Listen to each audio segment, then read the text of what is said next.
NBC7 News at 6 starts now. And banking an extra $1,000 a month just to afford a home. New this hour, an eye-opening report about saving to live in San Diego.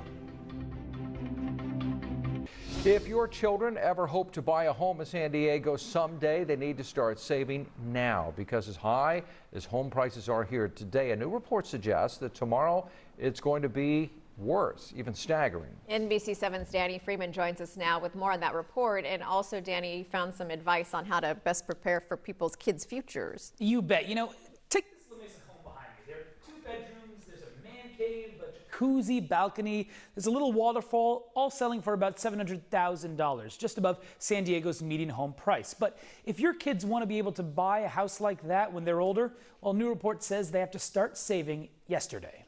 I asked Frank Powell how hard it was to buy his first home in San Diego in 1997. And I remember how actually easy it was. The then City of San Diego lifeguard in his 30s wasn't making very much, and yet I just remembered there was a sign on the property, and I saw this house, and I go, hey, that's a nice house. But today he says it's a totally different ballgame.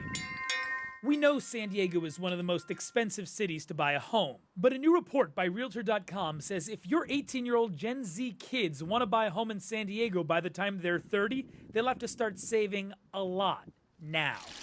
The report predicts if they want to put 10% down on a median San Diego house in 2031, they'll have to start saving over $860 a month. Well, that's going to be tough. Mark Powell is Frank's brother, and the two of them are now realtors together. To purchase a median price home in San Diego, you have to make roughly $140,000 a year, which is a lot. But that figures a median house price currently close to $600,000. In 12 years, Realtor.com estimates San Diego's median home will cost over $1 million. 10% down of $1 million, $100,000, you know? You have to come up with $100,000. That really puts it into perspective. The Powell's advice for these older kids: start saving now. Keep an eye on your credit and don't lose hope. There's other places in the country you can live for a lot less, but who wants to live anywhere else? Thank God I was able to buy a house back then, you know, because I would not be able to move out of my neighborhood and buy a house back in my neighborhood right now. It's too expensive. Now, one other recommendation they have, maybe get in touch with realtors a few years before you're thinking of actually buying a house, so you can start to make a plan for when you're ready to pull that trigger. Danny Freeman, NBC7. It's a daunting report, but thanks for sharing, Danny. Appreciate it.